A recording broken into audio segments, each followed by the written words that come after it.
अफगानिस्तान में तालिबान के आतंक को लेकर इस वक्त बड़ी बैठक चल रही है। एससीओ समिट की बैठक, एससीओ की बैठक चल रही है, महाबैठक। बैठक में अफगान विदेश मंत्री ने पाक विदेश मंत्री की पोल खोल दी है। मोहम्मद हनीफ का पाक पर तालिबान को शह देने का आरोप है।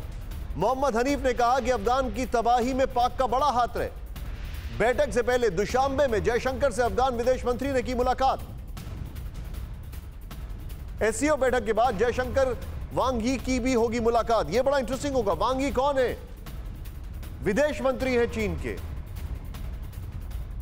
मैं सीधे चलूंगा, मेरे साथ मनीष झा मौजूद है। मनीष, ये जो डिटेलिंग है बड़ी इंटरेस्टिंग है। जी हाँ, बिल्कुल। देखिए, बहुत ही दिलचस्प डिटेलिंग है ये, और उसकी वजह यह है कि एससीओ में जो अभी अफगानिस्तान के विषय पर महामंथन हो रही है, इस बैठक में दरअसल एससीओ के तमाम सदस्य देश इस बात पर चर्चा कर रहे हैं कि अफगानिस्तान में आखिर किस तरीके का कदम उठाया जाए ताकि सबके हित सुरक्षित रह सके। और इस संदर्भ में विदेश मंत्री डॉक्टर एस जयशंकर ने भारत की तरफ से ये कहा कि हम चाहते हैं कि अफगानिस्तान में शांतिपूर्ण तरीके से जो भी बातचीत हो, और सभी गुट जो है वो अब चाहे वो दोहा प्रोसेस हो या इस्तांबुल प्रोसेस हो या फिर जो मास्को का एकॉर्ड हो, उसके तहत नेगोशिएशंस में आगे बढ़ें। और वहीं दूसरी तरफ अफगानिस्तान के विदेश मंत्री ने वहीं बैठक में ही सीधे तौर पर पाकिस्तान के विदेश मंत्री की तरफ इशारा करके ये कहा है कि जो कुछ आज तबाही हमारे यहाँ है, जो परेशानी हमारे यहाँ है, उनके सारी जिम्मेदारी इनकी है, क्योंकि इनकी सह पर तालिबान आज वहाँ पर क्रूरता और बर्बरता फैला रहा है। तो सीधे आप कहें कि अफगानिस्तान को लेकर जो बैठक हो रही थी, उसमें अफगानिस्तान के विदेश मंत्री ने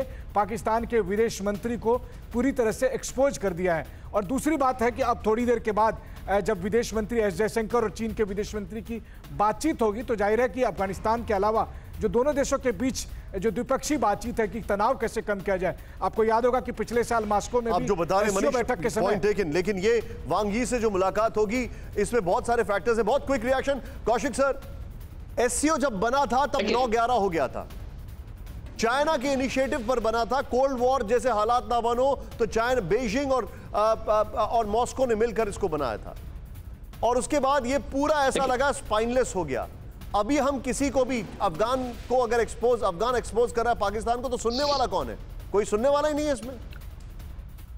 लेकिन एक एससीओ ऐसा मंच है जिसमें कि भारत और चाइना, रशिया अपनी बात कह पाते हैं, और मुझे लगता है इस मंच का इस्तेमाल किया जा सकता है। लेकिन भारत की सबसे बड़ी दिक्कत ये है, और ये पूरी दुनिया की दिक्कत ये है, कि अफगानिस्तान में जो इस समय सरकार है, या वहाँ का जो सरकारी एस्टेब्लिशमेंट जिसको बोलते हैं, उसको डिस्क्रेडिटेड हो चुका है। वो इम्पोज्ड रिजीम कहलाता है वहाँ पर।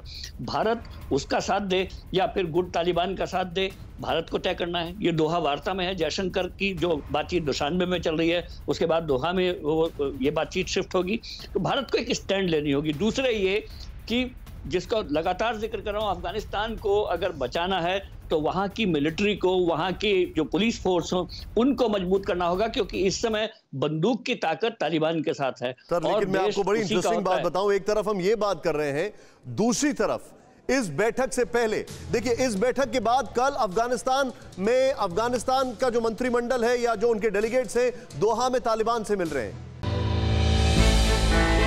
हमने की गलती फिर एक बार, कोरोना ने किया दोबारा प्रहार। मास्क, 2 गज दूरी, करें अपनी सुरक्षा पूरी। कोरोना टीका हम सबको लगाना है, मिलकर साथ समझदारी से कोरोना को हराना है।